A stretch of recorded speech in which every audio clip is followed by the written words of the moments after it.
राजकारणात दर मिनिटाला काहीतरी नवं घडतंय. बातमी कुणीही दे, पण खरी अपडेट मिळते फक्त राजकीय लाईव्हवर. साताऱ्याच्या राजकीय पटावर पुन्हा एकदा हालचालींचं वादळ उठू लागलंय. उन्हाळ्याच्या कडक तापमानासोबतच सत्तेच्या राजकारणाची उष्णता वाढू लागली. विधान परिषदेच्या आगामी निवडणुकीच्या पार्श्वभूमीवर जिल्ह्यातील इच्छुकांनी आपल्या स्वप्नांना नवी पंख लावलेत. पक्षश्रेष्ठींच्या दालनात भेटीगाठींची लगबग वाढली. 12 मे रोजी विधान परिषदेतील 9 सदस्यांचा कार्यकाळ संपणार असल्यानं जून महिन्यात होणाऱ्या संभाव्य निवडणुकीची चाहूल लागताच इच्छुकांच्या मनात आशा आकांक्षांचं वादळ उसळलंय. या सत्ता संघर्षाच्या रंगमंचावर साताऱ्यातून अनेक चेहरे पुढे येताना दिसतात. विशेषतः भाजपमध्ये संख्याबळाची ताकद असल्यामुळे या पक्षातून विधान परिषदेवर जाण्याची संधी अधिक असल्याचं चित्र आहे. जिल्ह्यातील राजकीय गल्लीबोळात सध्या काही नावांची जोरदार चर्चा आहे. विक्रम पावसकर, धैर्यशील कदम आणि सत्यजित पाटणकर नावं पक्षाच्या वरिष्ठांच्या चर्चेत आघाडीवर असल्याचं दिसतं. प्रत्येकानं आपल्या कार्याची, निष्ठेची आणि संयमाची शिदोरी घेऊन पक्षश्रेष्ठींवर आपली उमेदवारी मांडली आहे. एकीकडे राष्ट्रवादी शरद पवार गट मधील शशिकांत शिंदे यांची परिस्थिती मात्र वेगळी आहे. 2019 मध्ये विधानसभा निवडणुकीत पराभव पत्करूनही त्यांनी विधान परिषदेच्या माध्यमातून राजकारणात आपली उपस्थिती टिकवलेली होती. त्यावेळी पक्ष एकसंध होता, संख्याबळ त्यांच्या पाठीशी होतं.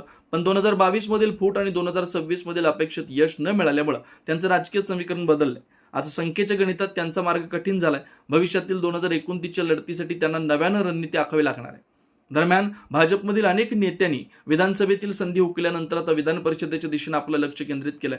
धैर्यशील कदम यांनी 2019 मध्ये कराड उत्तरमधून निवडणूक लढवलेली होती. 2024 मध्ये तिकीट न मिळूनही त्यांनी बंडखोरीचा मार्ग न निवडता पक्षनिष्ठेचा आदर्श ठेवला. जिल्हा परिषद निवडणुकांची जबाबदारी पार पडताना त्यांनी कार्यकर्त्यांमध्ये विश्वास निर्माण केला. त्यामुळे त्यांच्या नावासाठी कार्यकर्त्यांमधून जोरदार मागणी होते. विक्रम पावसकर यांची वाटचाल ही तितकीच उल्लेखनीय आहे. बूथ लेवल पासून प्रदेश पातळीपर्यंत त्यांनी विविध जबाबदाऱ्या पार पाडत संघटनेत आपलं स्थान मजबूत केलं. त्यांच्या सातत्यपूर्ण कामगिरीमुळे वरिष्ठ नेत्यांच्या मनात त्यांच्याबद्दल सकारात्मक भावना निर्माण झाल्याचं चित्र आहे. पाटणच्या राजकारणात सध्या वेगळं समीकरण तयार होत आहे. देसाई आणि पाटणकर या दोन गटातील संघर्षाला नवा आयाम मिळालाय. सत्यजित पाटणकर यांनी भाजपमध्ये प्रवेश केल्यानंतर त्यांच्या कार्यकर्त्यांमध्ये उत्साहाची लाट उसळली. त्यांना विधान परिषदेवर संधी देऊन पाटणमध्ये शंभूराज देसाईंना राजकीय आव्हान उभं करण्याचा विचारही पक्षात सुरू असल्याची चर्चा. याचबरोबर संघटना स्तरावर काम करणाऱ्या कार्यकर्त्यांमधून काही नावं पुढे येत आहेत. त्यात विठ्ठल बलशेटवार यांचं नाव चर्चेत असल्याची माहिती समोर येते. एकूणच साताऱ्याच्या राजकारणात सध्या प्रत्येक पाऊल महत्वाचं आहे. प्रत्येक भेट, प्रत्येक संवाद आणि प्रत्येक हालचाली आगामी सत्ता समीकरणाची दिशा ठरवणारी ठरते. विधान परिषदेच्या या निवडणुकीत कोणाच्या नशिबात यशाची फुलं उमलतील, कोणाला प्रतीक्षेची सावली मिळेल याकडे संपूर्ण जिल्ह्याचं लक्ष लागलंय.